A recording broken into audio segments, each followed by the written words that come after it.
Hello, good evening. Welcome back sa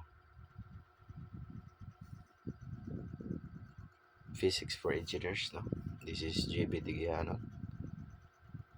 Please subscribe for those of you who have not yet subscribed sa channel ko po. Subscribe kayo para mas marami po tayong mga kasama sa ating pag-aaral. So ito pong problem ay sinabi a horse has a power output of 1 kilowatt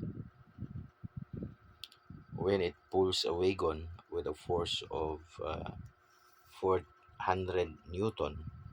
What is the wagon velocity? So, what is wagon velocity? Madali lang po ito. So, ang ating solution natin na since, okay, my handwriting is not getting better. Ang ating solution dyan,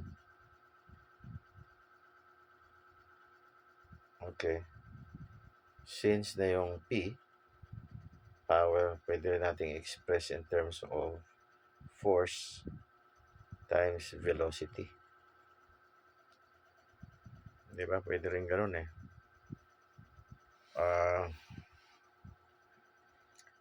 Kasi ang velocity, itong V mo, can be expressed as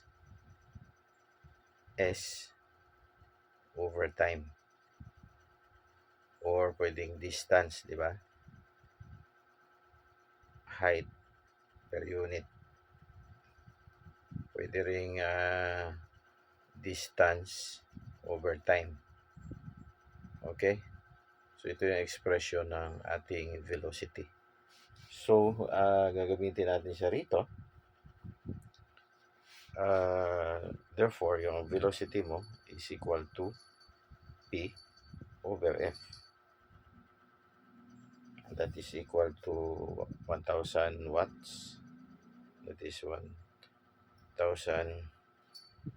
wattage, no?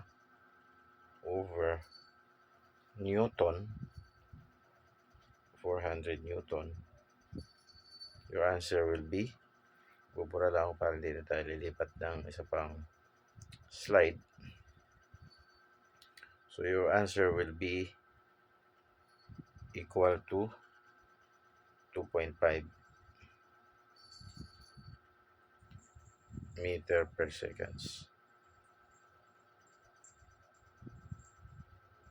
Okay, paano nangyari ang meter per seconds na yan? Velocity nga eh. Di ba? So, magkakaroon ka ng unit analysis dito, unit analysis dyan. So,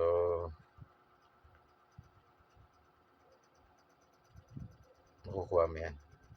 Kasi itong watts mo, that is actually joule per seconds, di ba? Watt is joule per seconds.